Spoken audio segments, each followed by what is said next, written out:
Welcome back to Web3 DJs. Today we have an awesome show, a fantastic guest, the man, the myth, the legend, Mr. Depeche Node. I'll just give you a quick little intro. He is the director of community for the Upside DAO, brand new Node Mode podcast. He's also an active member of the Nifty Portal every single morning, and Web3 advisor, and he also owns a Cryptopunk along with a Moonbird and probably a bunch of other stuff that everybody wants. So, ladies and gentlemen, Mr. Depeche Node, how are you? Dude, I'm great. And I'm noticing that I'm so glad that I'm repping the stash these days because that seems to be the requirement for this cast. You know what I mean? Like, we got to have a little bit of a mustache. I've been trying for 36 years. And this is my first year that it's starting to come in a little bit more thickly. You know what I mean? So it's good to be here along with the stash crew. Absolutely, man. We normally go like Mario and Luigi with the mustaches. With the third one, we're gonna have to figure out where exactly you fit in. I don't know if it's a Wario or Waluigi kind of situation, but yeah, we'll definitely make that work. But yeah, great to meet you. Thank you so much for coming on. We really like to start off the show by just getting to know a little bit about you. You know, who are you outside of Web3? Where'd you grow up? Where are you coming to us from today? All that good stuff. Yeah, well, yeah, I'm coming at you from Salt Lake City. Hofstra loves this place. He loves Utah, dude. Utah's the best. So I was actually born here in Utah, but I grew up in Jackson Hole. So I love the mountains, love being outside. And yeah, so grew up there, came back, decided to go to school down here in Utah again. So I did a bunch of schooling. Studied business at BYU, and then I got my MBA at the University of Utah because I had no idea what to do. That was sort of useless, but always good experiences. Met a couple of really cool people in the program, which was great. And then, dude, honestly, spent the last 10 years in Amazon's world. So I built several kind of small businesses, all revolving around Amazon's marketplace. So sold, I built some private label product businesses. I built a couple small agencies where I helped other brands manage and market their products online, and kind of just did that up until like earlier this year when I sold my book of business to another agency and just said, screw it. I'm so sick of Amazon and dealing with them, and I want to just play in Web3 and NFT land full time. So that's kind of like the brief background. I'm married. I have 3 kids. Definitely like I drive a minivan, so like that's the vibe that you get when you come around here. It's just very much family life, chill, nice suburb of Salt Lake City, nothing too crazy. So Very nice. Are you into sports at all? So yeah, I grew up skiing a lot, and then other than that, I just I'm a jazz fan, unfortunately. Nice. Yeah, it's like it's just a terrible terrible thing because they rip your heart out every year. But over the last year, I got into F1 like a lot. So that Netflix series that everybody watched and it like converts us all to F1 fans. I did that a year ago and I like cannot stop. So yeah, F1 and a little bit of NBA, a little bit of college football, but yeah, nothing too crazy. Well, and that's what I was going to ask because BYU will be one of the newest members of the prestigious Big 12 conference. So, I love the Big 12. And so, yeah, I just wanted to formally welcome you, on behalf of the entire Oklahoma State community. But yeah, we're happy to be there for sure. Very nice. And so how'd you first get started in Web3? Like when did that kind of click? What was that transition looking like? Yeah, it was about 2 years ago. So I had 2 really good friends that this was right at the beginning of COVID. And I just started like calling people up, to like reach back out to people while everyone was like not connecting. And it was really cool. I started like reconnecting with some old friends, and 2 of them, like the more I started chatting with them, the more I was like, oh my gosh, like these guys, like neither one of them has to work anymore because of crypto. And these are 2 of like my favorite people. Like I really admire and respect them, and they seem super, super sharp. So I started going down like the Bitcoin rabbit hole. I listened to this podcast with Naval and Tim Ferriss that was amazing. And Naval will like convince you of anything. He's like such a genius. So he like sold me on the whole crypto idea. And then I like started down like the BTC Maxi rabbit hole and like just bought as much Bitcoin as I could, not a bunch of actual Bitcoin, like percentages, like a part of Bitcoin. Right. And just kept like slowly putting more and more in. And then I learned about ETH and Ethereum, and that like I fell in love with Ethereum. Like there's just so much exciting stuff happening there. So that was all like I was just slowly getting into it all throughout 2020.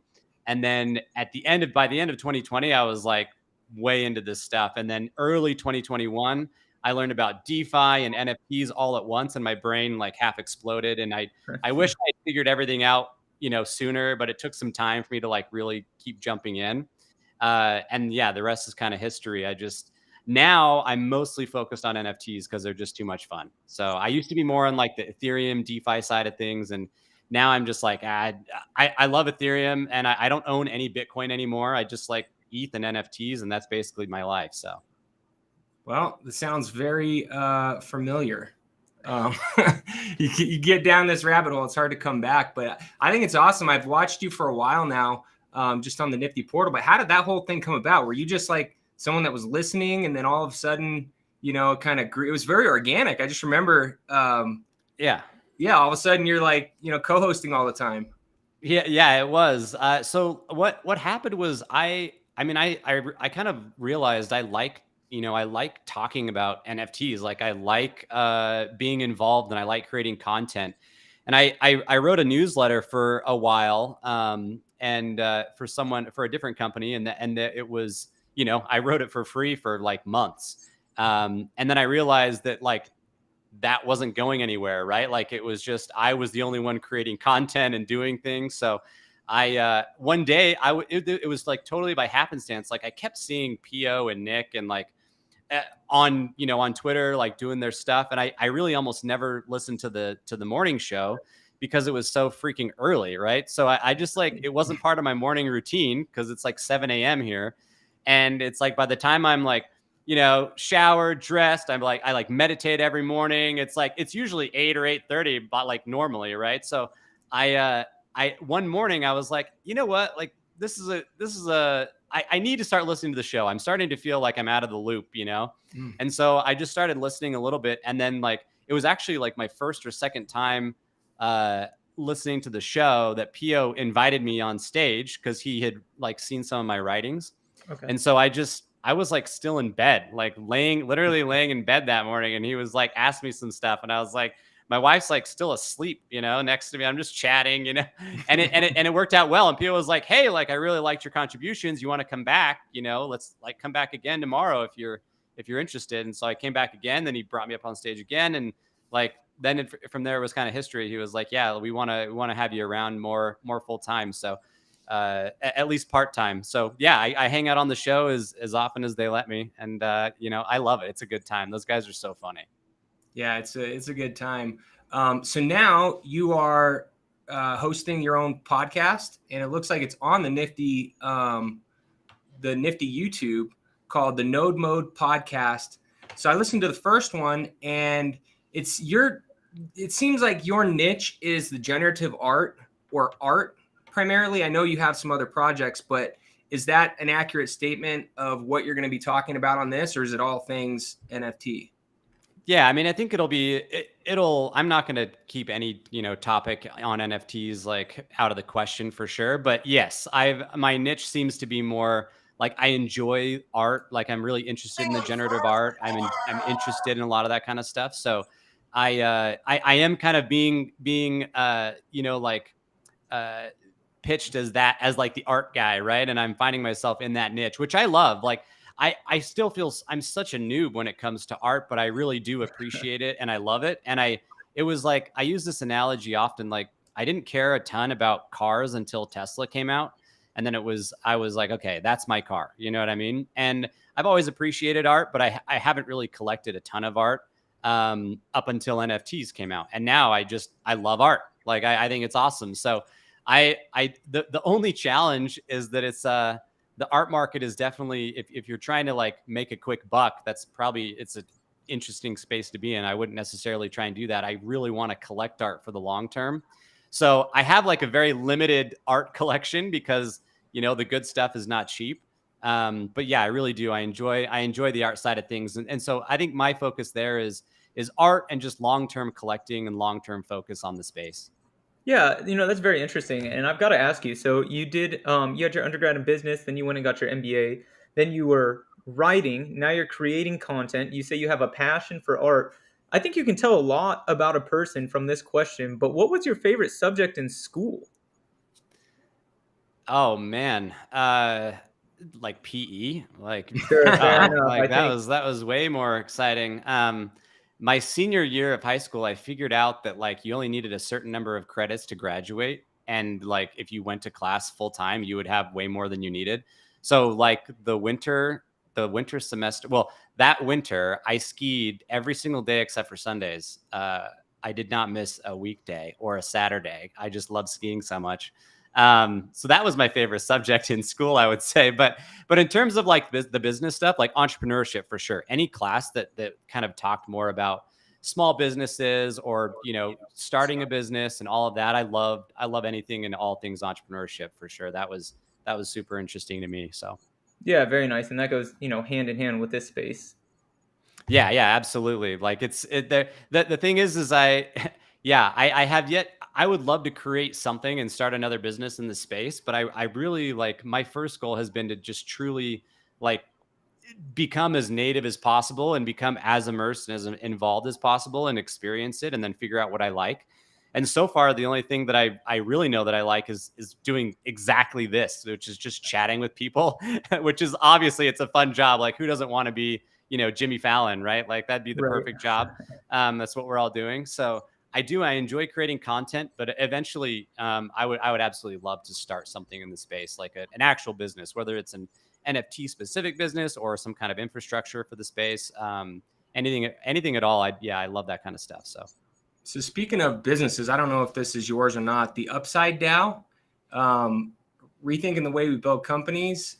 This looks. I read through this, but maybe you can give us a little breakdown on what this is. Are you still involved in this? Yeah. So this is my full-time job. So I just kind of get to hang out with the Nifty, in the mornings. Then I do one YouTube a week. But the Upside DAO it's super interesting. So uh, basically, right now there's a lot of interesting kind of momentum towards, hey, how can we like start a DAO or get involved in a DAO or build Mhm. our, how can a private company take advantage of this opportunity? And so, you learn a lot about DAOs, and there's no such thing as a perfectly decentralized autonomous organization, right? Like there's some level of centralization, there's some level of it not being, totally autonomic, right? It's not like totally automatic.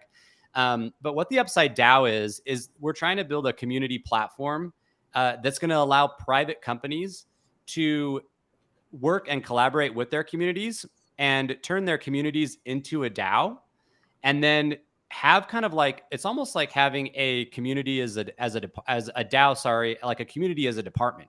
So imagine like you're Nike or someone, right? And you are able to onboard all of your biggest fans onto our platform.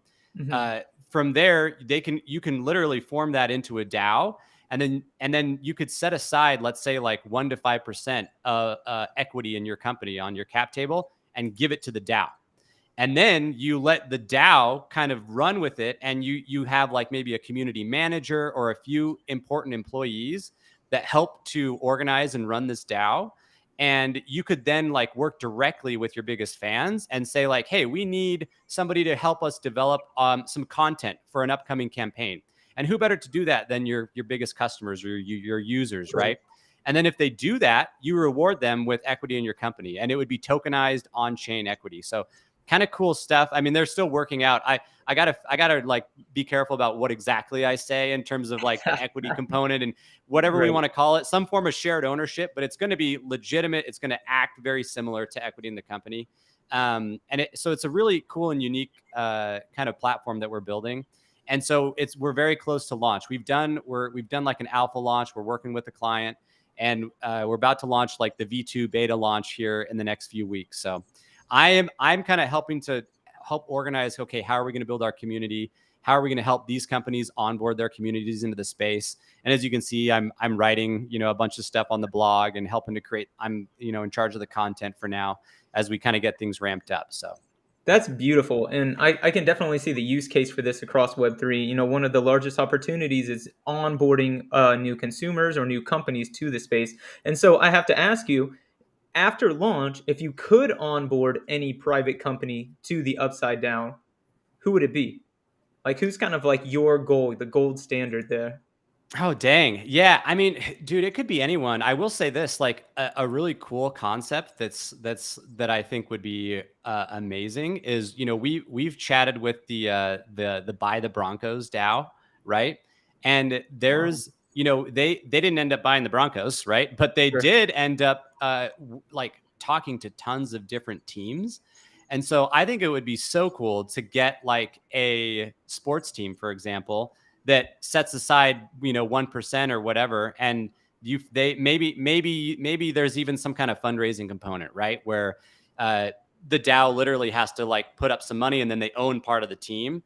But I think that would be so cool to get like sports team fans as a DAO, and they actually own a small chunk of the team, and then they get to participate in different ways, right, and be more involved. So I think that would be a really interesting route, after chatting with those guys. That'd be super cool. Other than that, it's like, pick your favorite consumer brand, right, that you really like. And I would love to get some of those on the platform and kind of like work with them. So like, I actually don't even know if they're private or public, but Arc'teryx is like this, outerwear brand that they Right. make the best jackets of all time. I wear it's called their Atom Light jacket. I wear it like 250 days out of the year. I have two of them, and same color. You can probably guess what color that is. But like I would love to have a brand like them on the DAO, because then you get like, there's so many people that love like, hey, I love using your gear, I love wearing it. Like they could be involved in creating content. It could be, you could give great feedback directly to the company, right? And have these really direct conversations with people there. And they would have, since they would see all this that's happening, right? It's almost like creating this like knowledge sourcing or sense making of what your customers actually think of your product, right? And get a lot of interesting and valuable insights that way. So I'd love to get a sports team, would be amazing, or even just like a consumer product business of something that you use and love every day. And how did you end up getting teamed up with this group? Yeah, so it's a startup here in Salt Lake, believe it or not. So for those that are unaware, Utah's got like a vibrant tech scene. It's really great out here. There's a lot of cool stuff happening. And interestingly enough, so I created a Discord group because I was, obviously getting interested in crypto and NFTs. And I started like people that I was meeting locally, like the word just started spreading, and I started doing these lunches about every week or every other week in crypto and NFTs. And so everybody that I met that was like interested, I just started inviting them to my Discord. So I built a little community. We've got like 150 people in it, and they're mostly from Utah, but a few people from nearby that come through. And it's all kind of NFT and crypto related. And they found me basically through that Discord, which is really cool. So they're like, hey, he's literally built a small community here. He loves the space. He's interested in building this. And they invited me to go meet with them, and kind of the rest was history. So That's awesome. That's really cool, as a matter of fact. So we have a segment that we like to do on this show, and it's called Beefing on the Blockchain. And we know it's all love and all WAGMI vibes and that sort of thing. But it's easy to be upset in a bear market. We'll leave it at that. Is there anything that you see on the blockchain that maybe you kind of have a pet peeve with, or that it bothers you, something you'd like to call out or like to see changed? Bitcoiners, man. No, I mean, the maxis obviously are just ridiculous. And I think I do think that they're like much more detrimental than good at this point. Although, I will say a lot of them are kind of, as long as you know how to get past that like dogma, like, and learn how to just say, okay, I should look into other stuff. They actually do bring a lot of people into the space. On the flip side of that, I think it's ridiculous when people talk about being blockchain agnostic. They're like, oh, I'm blockchain agnostic. And I'm like, okay, I sort of get what you're saying. But like, isn't agnosticism like just basically saying like nobody can know like if there's a God, right? Isn't that the definition of being an agnostic? And so I'm like, okay, if you're blockchain agnostic, like literally, I don't know exactly how that applies, but it's like, okay, they're basically saying it doesn't matter what chain you're on. And I like completely beg to differ. Like it absolutely matters like what chain you decide to be on. And I don't think you should be a maximalist. You should always keep an open mind, but you shouldn't be like someone that says like, it literally doesn't matter what chain I'm on, because FYI, like tons of the chains disappear every like year, right? So it's like, if you were buying NFTs on Terra, you would not be super happy right now, right? Like the whole chain is gone. And like, it's like if you were buying like even like Harmony, for example, right? Like you had DeFi Kingdoms, which did pretty well. And it's like, if you started saying, hey, I want to start doing stuff on Harmony, like Harmony is like basically a zombie chain at this point since DeFi Kingdoms left. So I think it's just, people are kind of taking that a little step too far and saying like, oh, I'm blockchain agnostic. It's like, well, no, you're not. Like, yes, I think Solana is great. And clearly, like, we should be looking at it because there's an awesome culture over there. And so like, for me, I'm like, no, every blockchain, like, yes, it matters which one you're on. They're not all the same. And so that is one little pet peeve, I guess I would say, for me. I'm not letting Hofstra get away with it. I'm highlighting it right here. This man, it's on his Twitter profile, dude. He was trying to update it before I pulled it up, but there it is. Oh my gosh, I can't believe I literally did not even look at you. I am just roasting you like boom, boom, boom. Maybe I need to change it up. Well, see, that's the thing, is like, I know what you're trying to say. It's like, look, don't get stuck on one chain. That's like really probably what you're trying to say. And I totally agree with that. But it's like, don't just say like they're all great, because they're not all great. And you need to take it off because it looks dumb. Right. It doesn't look dumb. I'm just deciding that it looks dumb today. I'm going to start this movement. You know what I mean? You know, let's go. I'm gonna. Well, maybe I just need to read a dictionary and understand what the word means a little bit more, because I thought it was I'm on Tezos, Solana, Avalanche, ETH, you know, but. Yeah, I'm on all of them too. Like, I'm not on Avalanche anymore very often, but it's like I've got a Tezos bag. I've got some stuff on Solana. I've got some stuff on ETH, obviously. But it's like, I think just taking, you know, when we take the term too far, you basically can, I think we're creating our own definition of it, right? And applying it to blockchains, which is fine. But it's like, you can't go too far, because it's like, okay, clearly not all these chains are great. So some of them are going to be good. I'm actually, and I think Solana and ETH in particular, obviously, are going to continue to do well. Tezos, I'm like, really, that one's interesting to me, because I love the vibe over there. It's like this indie vibe, right? But like, at the end of the day, like, the chain itself is, I don't feel like it's very like robust and great. And I don't feel like there's a ton of like amazing development going on over there. And so like, their whole pitch has been, hey, like we have this, you know, a very environmentally friendly blockchain, which ETH will be that, right? And it'll be more decentralized, and it's got way more developer activity. And so I'm like wondering where Tezos is going to fit in with all of this. I don't think anything's going to happen anytime soon. It takes people a long time to like, you know, change or learn about something. But I'm curious to see what happens with Tezos. Like, to be honest, I feel much safer with, you know, when my NFTs are on ETH, to be totally honest, right? Well, and speaking of NFTs, I know you've got quite a bit of a collection. What was the first NFT you bought? And then what's your collection grown into now? I know you've got some big name ones, but give us a little background on how you started and where it's at now. Yeah, so I came in through like the Ethereum and DeFi side. So I was following, you know, you guys probably heard of me say it a million times, DC Investor is like, I basically credit him with everything, because I was way into like Bankless at the end of 2020. Yes, that's how I found DC Investor. Oh, that's awesome. His first interview. Yeah, like just like consuming so much of their content, trying to learn. And I think that's where I learned about DC, either that or just through other people on Twitter.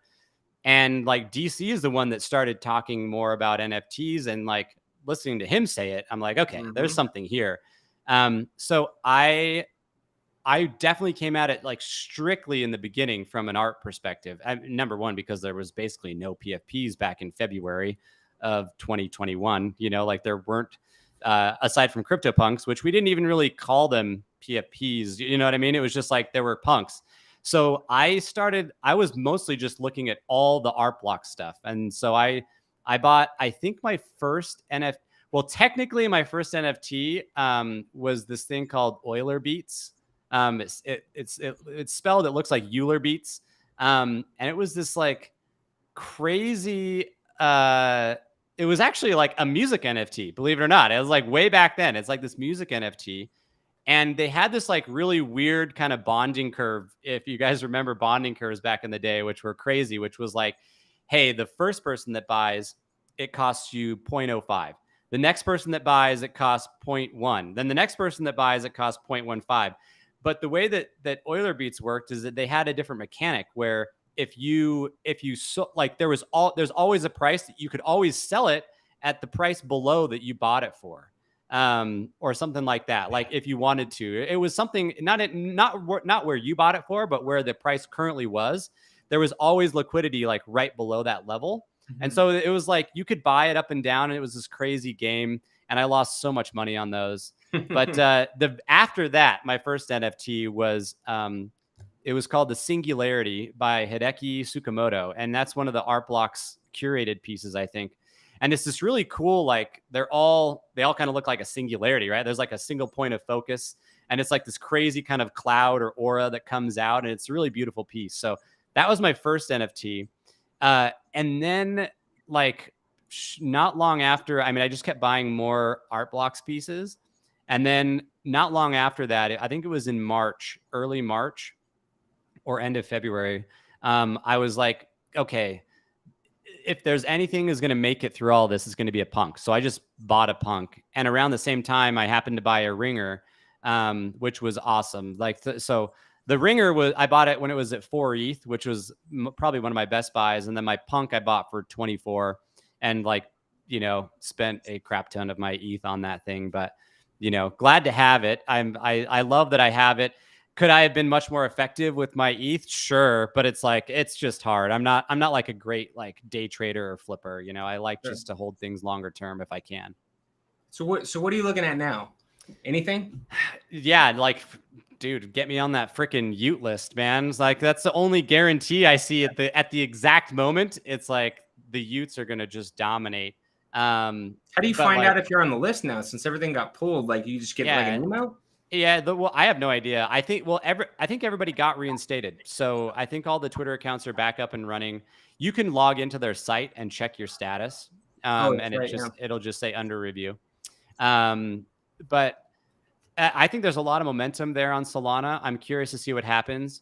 I over the last I would say the last year in particular, right? I got totally swept up in just all the crazes, right? So all the PFP stuff, Pixel Vaults, a lot of these things that were just really going nuts. And so I kind of in the last few months, I've been trimming down a lot of that stuff. And I find myself left with a couple like very much utility PFP or utility NFTs.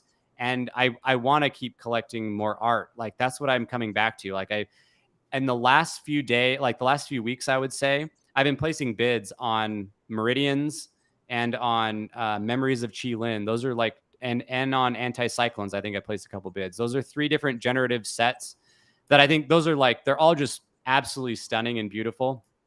And nobody's accepted my bids. So I'm obviously being too cheap, right? I was hoping there was going to be somebody that would paper hand them, but I own 1 Memories of Chi Lin. That's my absolute favorite collection by Emily Z. It's absolutely beautiful. And I want to own a lot more of that collection, I would say. Can you share my screen? Is this Meridian by Matt? Yeah. His last name. So this is one of them? Yeah, Matt Deloria. Yeah. That's Meridian right there. And what were the other ones that you were talking about? Yeah, the other one's Memories of Chi Lin, and it's Memories of, and then QI, that one right there. Yep. This one, it's just these are so cool. They're so cool. Absolutely gorgeous. And the colors on some of these as you go down a little bit more are just like awesome. Like I love the red ones and the blue ones. I just think like having a print of these would look so rad. And even like these in particular, I think would look really well if you placed 3 together, right? Like a triptych and had them all together. I really, really, really like the way that those look. And she was actually just featured on Kevin Rose's Grails 2 kind of collection. She was one of the artists in it, which was awesome. So what was the last name? It was Anti-Cyclone. And that one was by William Mapon. I think it's all one word. Yeah, there you go. That one right there. Well, This you've got one's a super taste. cool. They're all very similar. Yeah, I think you're right, huh? Like, yeah, they've got it's like Like it's the a little bit. abstract wavy lines. Yeah. I must be a sucker for that kind of stuff, for sure. In contrast, I do love ringers. I just can't afford one anymore, right? So that's the challenge. Is there? Those are all like I don't even know what the floor is right now. Is it 40 or 50, 60 ETH? It's 53. 53. Yeah, so that's a little bit out of the price range, you know. But these are awesome, and I think ringers are such a cool collection because they like the art itself helps you to explain what generative art is, and he did like such an amazing job like with this. It's like it's such a simple concept of saying, hey, what if we took a peg, right, and created this variable. It's like you wrap a string around pegs and think about all the bajillion different ways that you could do that. Yeah. And I'm going to show you how that works with generative art and randomization and all of that. And like they look so simple, but they look awesome in my opinion. Like they're super cool. So especially, I wish I could have gotten more, but. So I've got a question. So I've been buying in real life art probably for 20 years now. And I like a certain style. It was street art, right? And then it kind of grew up and now you've got this more contemporary new art. What I've learned though is art is very in vogue than out of vogue. So a lot of the artists that I like are young and they're maybe early mid-career. And everyone that I know that is a large art investor, or most of them, only buy dead artists because they have a history. Now, maybe it's sped up on this because you have trading history and you can see, a little bit more. But taking shots on some of these new arts, like it might be cool now, and then 2 years, a lot of people might not like it. And so I think it's even riskier being that there's so many people in the NFT space and anybody can throw up something. And, we've seen it last year. Everybody was like, crazy about NFTs. This year, it's already, it's died down a lot. But do you ever get concerned that, some of these early artists you're spending this kind of money are going to maintain over the next, or would you just get out if it started dipping enough? Yeah, I mean, no, that's a totally valid point. Like it's something that I think everybody should think about, which is like, okay, the space is 2 years old, like in reality. So that's why, I mean, I'm going to probably hold my ringer for a while. I don't see I've held it for over a year already. So that's why I think absolutely it's totally risky. But at the end of the day, like if you like collecting it and you like owning it because of the art itself, like that's great. And so it is much less of a, hey, I want to try and be a flipper, and more like long-term collector. But your point is totally valid. And I don't have a good answer other than to say that like these artists, and like you take ringers in particular, and anybody really that launched in the last little while that where there seems to be like there's been some people coalescing around these names to be like, hey, we really feel like this is a solid artist. Like some of these are going to definitely be historical, right? So that's why I got the Cryptopunk, because the Cryptopunk, no matter what happens, for sure, it's like I consider it art and it is historical. Like no matter what happens from this point out, if everything dies away, like it's like, well, Cryptopunks kicked off this like whole revolution. It doesn't matter what the absolute first thing was. It was like this was the first relevant project that blew up all PFPs, and like everything took inspiration from it. So I think in a similar vein, like some of these early artists that have kind of pushed forward generative art and really try to get the movement going, like some of them are absolutely going to be, big deals, and they already are. But you're not wrong. It's like, well, how many artists are there in the world, right? If you were to try and collect any kind of art, there's just so many. And, so much of it depends on, factors that aren't necessarily about the art, right? There's who are the people that are buying them, right? And the provenance. Who are promoting them. Yes, and promoting them. The provenance, like all of that. Who's blessing them, right? Like, and like I'm reading this book, the $12 million Stuffed Shark, which I've been reading forever and I need to finish it. But it's like, it talks about how, these art houses, right? Like Sotheby's and Christie's, they almost, in a way, they help to anoint artists, right? So you can kind of apply. Have you seen the story on the fraud and the insider trading on some of these? Yeah, I mean, that's what's so interesting, right? Is like people think that NFTs like are weird that way, but it's like, dude, no. Like all of I love NFTs because there's a floor price that's out there in the open, transparent all the time, right? Like there's at least for these collections that have multiple pieces in them, there's real organic market forces here.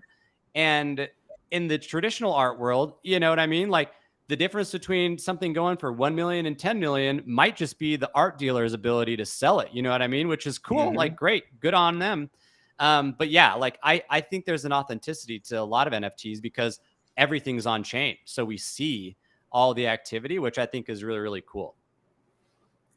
Yeah, art's an interesting investment if you're new to it. It took me a long time to kind of figure out what it is, but if basically it all came back to buy what you like. Every main investor, you know, that's what they always said. Well, just buy what you like and you won't be upset. So if nothing else, hey, it sounds like you're buying the stuff that you like.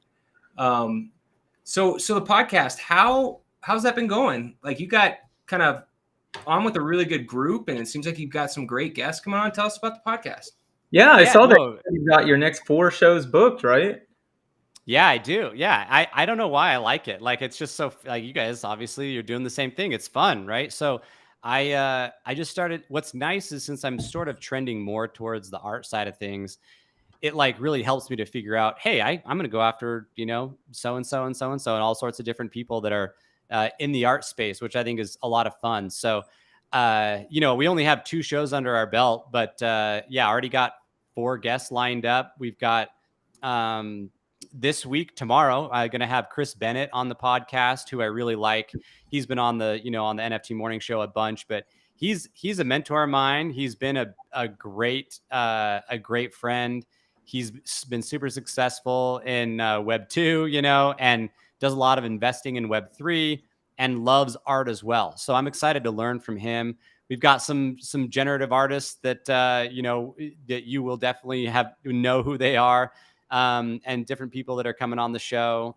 So yeah, I'm excited. I'm excited to see where it goes. Right now, I'm just going to keep creating content because I want to focus more on the long-term aspect and hopefully give like art its, you know, its you know, its spot in the spotlight, as it were. Very nice. Absolutely. I'm trying to pull up Chris Bennett. Is this the Chris Bennett that you are speaking of? Yeah, that's him. Very nice. Yeah, he's awesome. And what time is your show? It's every Thursday, is that correct? Yeah, every Thursday at 4 p.m. Eastern. Very nice. And I know that it's in the banner and on the banner of the Nifty Portal YouTube as well, if we ever need a reminder. Very nice. Yeah, right there. There might be a couple weeks where it's a different day, but yeah, for the most part, that's going to be the plan. So yeah, my goal, dude, I got to get that viewership up so they keep me on. You know what I mean? Like I don't pull the same guys. I don't pull the same views that like Nick and Kix and Pio pull. Cause like who doesn't love King Kix? Like that guy is freaking the best. He's awesome. He is like number one. He makes me so happy every time you hear him or you see, you just like, that guy is awesome. So somebody asked me the other day on Twitter, they were like, hey, how are your numbers? I'm like, well, they're not great compared to those guys, but for me, they're great. Like I'm totally stoked with how things are going so far. Hey, yeah, speaking of one of your, no, you got it. Oh no, I was just going to ask you. So we were talking before the show about, you know, gaining followers and all that stuff. What do you think has been the success with the Nifty Portal? I've been in this maybe not since Mint, but pretty early on, and it's been fun to watch. And I remember when Pio had, you know, a couple thousand followers and he blew up. But what do you think the success has been with that group? Oh yeah, that's obvious. That it's 2 things. They're consistent and they're fun. Like for sure. That is it. Nobody else in the space has been as consistent as they have been on the media side of things, in my opinion. And nobody else is as entertaining. And so like Pio understands like how to host a good show. And he's a phenomenal host. Like doesn't like dead air, right? Like he's always keeping the conversation moving. He's always like laser focused and dialed in. And then like, you know, Nick and Kix, they realize like, hey, it's just fun because they're fun personalities. Let's just be ourselves and hang out. And like people love that, turns out, right? And then the Discord itself for the Nifty has been like everyone's just, they created this super fun and funny vibe in there. You know, everyone's just always having a good time. Nobody takes themselves too seriously. Most, you know, for the most part, everyone's just trying to help each other out. Right. So I think it's a really cool community that they've built. And that was like my thesis behind buying so many of those portals is like, okay, I guess one other thing I'm looking at, right, is like I'm trying to invest in communities that are already built and that have been built even without a good PFP. So the Nifty Portal is one, right? Like the Zen Academy is another that I think is really interesting because I really like Zeneca. I like his style. I like his philosophies. And he's going to launch a PFP collection. So I like this idea of companies that have built communities and they have like an ERC 1155 token that's like, hey, here's your membership pass, but they want to build it into something bigger. So I really like that. Yeah, I agree, definitely. And I was taking some notes there because I think that is actually like the key. They are fun. Obviously, the consistency, you know, that's going to do its thing. But like having fun in this space, I think that's kind of like what it's still all about. Of course, we all want to make our bags and, you know, increase our fiscal worth, you know, grow our portfolio. But to have fun, especially at 8 a.m. in the morning on Monday, Tuesday, Wednesday, you know, hard to beat that. That's how you build a habit forming product, right? And keep people coming back. Yeah, they're entertaining and they get that, you know, if you're not entertaining, it's the same thing with public speaking, right? If you're not entertaining, nobody cares.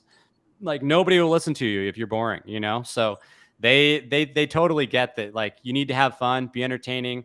And then, you know, obviously let's hopefully get some really good content in there that helps people is of course the end goal. So most definitely. Yeah, so I have these sticky notes up here that says, you know, maintain positivity, more energy, and I'm going to add one up here that says, you know, have fun or find a way to be fun in every single show because that was a great reminder. It definitely makes sense. Yeah. So you turned me on to this UNIC access. So I'm just looking at this right now, but I think I was reading one of your tweets, and this project looks super cool. The University of Nicosia, introduction to NFTs, but I would have not got involved in this had I not seen your tweet. And I guess we're going to be school partners along with a bunch of other people learning about NFTs. But this looks, yeah, thanks for sharing that because this thing looks awesome. Can you speak on this a little bit about, you know, what it is? And sure. I mean, yeah, well, so the reason why I found out about it is because of Punk 6529. He is the one that's like in partnership with this university putting this thing together. And it's literally like he has pulled together like all the biggest names in the space, you know, like I feel like there's not a single big name that's not in there. True. And it's going to be so awesome because basically the NFT is free. So you mint the NFT and then you can, that's your like enrollment. That's your registration. So you have this NFT and then you get to participate in this class. And I didn't even know exactly how it's going to work, but it's like a full curriculum, like an official thing beginning to end. And then the whole thing's free. If you want to get like an official certification, I think it costs some ETH. But like, I think this is so cool because it's elevating the space in so many different ways, like beyond just, you know, people flipping things and gambling away their money to like, hey, what are we really building here? Like what's being built and where can we go with this? And I think it's just amazing. Like you look at the amount of effort that he put into this, it's going to legitimize. I think it's just going to help legitimize the space and hopefully get a lot of, you know, people into it that are like really top quality people, right? That want to learn and want to take like this good course. So I'm excited. I mean, you look at some of those names, it's like the top generative artists. They've got like Balaji on there. You know what I mean? Like everybody's people, like dude, you name it. Gargamel, Kevin Rose, like, yeah, who's, you know, everybody that you'd want to hear from, they're there. So I think it's going to be amazing. And we now have 4 females. Awesome. There's 4 females now. There's only one. I heard the backlash. So yeah, that is. Really cool though. I see that it's minting October 3rd, and something that I like to pride myself in is being a lifelong learner. I mean, so much so that I even put it on my Web2 resume whenever I'm applying to companies. Like Nice. down there at the bottom, there's a little star that says like lifelong learner with it. And I think that that's really important, especially in a space like this that's so early, that's evolving rapidly. We always say that 1 week is like 1 year. I feel like everybody said that at least at one point in their NFT career, their Web3 journey. And so I got to ask you, you're seem like a learned scholar, like you know a lot about the space. You carry yourself very well. What's the last thing that you've learned in NFTs or Web3? Like the last lesson or last kind of like insight that you learned? Oh man, that's a good question. I think like I wrote a post at the beginning of the year about like 7 lessons that I learned, kind of mostly about like the cycle. But recently, I would say, the only thing the biggest lesson that I've learned is that I should have taken profits. All right. Like that is the biggest lesson that I've learned. Here's the more recent one. I mean, in the depths of the bear, right? Like I think your mind starts to get a little bit clearer, which is good. And hopefully I know this happens to people, so I'm going to try not to let this happen to me. But a lot of people get like totally disillusioned, right? And then they don't think that anything positive will come in the future. But in the bear, like this has really helped me to realize just how like brainwashed I let myself get in the middle of all the hype, and how I just got totally caught up. Like I'm sitting here, dude, there was a point where my ringer was worth almost 500 grand. Jeez. And I didn't sell it. Like, what was I thinking? Like I convinced myself that wasn't that like, oh, it's going to go to 5 million. You know what I mean? Like, right. Which I don't think that's out of the question. But like 500K after holding it for 8 months is like, dude, that's a lot of money. And so I just, that lesson of like, hey, now that I've witnessed myself go through this first crazy cycle, I'm hopefully going to be a little bit smarter next time and just recognize when I'm getting euphoric, right? Because what happens is like I ended up giving back most of my profits, I would say, like a lot of them, at least I'm not down. But I made so much money in the last year, and I gave it all back. You know what I mean? Because I did not take enough profits. And so like you start to tell yourself these stories like, oh, 100K is not that much. You know what I mean? Like you can't retire off that. And then you're like, oh, 500K is not that much. You can't retire off of that. And I'm like, dude, now I'm like 500K. I could have paid off my house. I could have bought my Tesla. You know what I mean? Right. And instead, like I'm still driving my Kia Soul, and like just cruising around the town in my 2016 Odyssey, just like living life. Like so that I would say like being able to take a step back and not get caught up is a lesson that I've definitely learned the hard way. So yeah, well, I think we're getting close to time here. I was trying to find, I think you did a mastermind, right? In the Nifty? In the Discord. I couldn't find it on here, but before we wrap, can you just let everyone know where to find you and where they can learn more about your stuff? Yeah, sure. Just Depeche Note on Twitter. I'm right there. It's right there in the profile. That's really the only place I hang out. I'm in the Nifty Portal a little bit in their Discord. I'm not great at hanging out in Discords, honestly. So yeah, just hit me up on Twitter. I'd love to chat. My DMs are always open.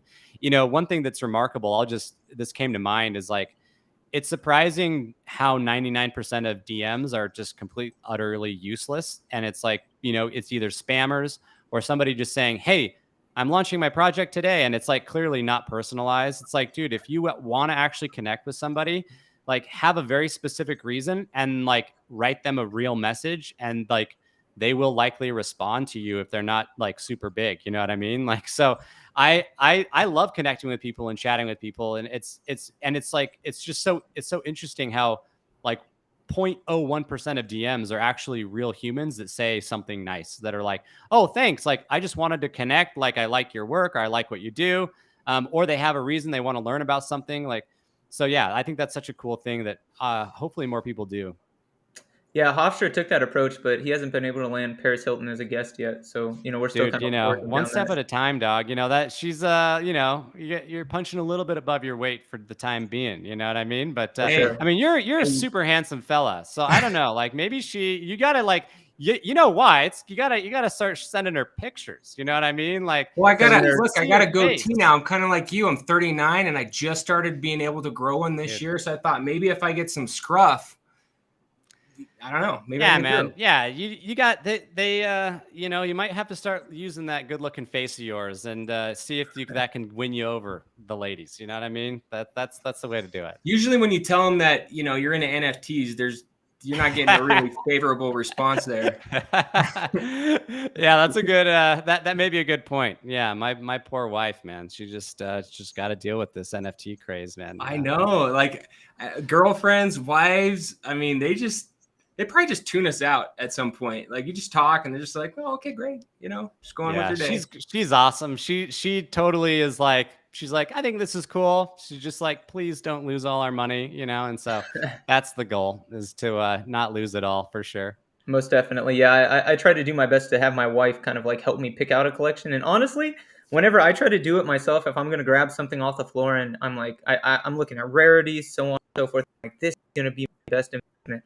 Every single time where she's just been like, I like this one, it's increased, way beyond when I try to be strategic about it. So there's definitely some insight there. I mean, her ability to just kind of zoom out and say, this looks the best, it's a skill that I don't have. So, That's nice. yeah. Yeah, Depeche Mode, we really appreciate your time. Before we let you go, is there anything that we didn't ask you about that we should have?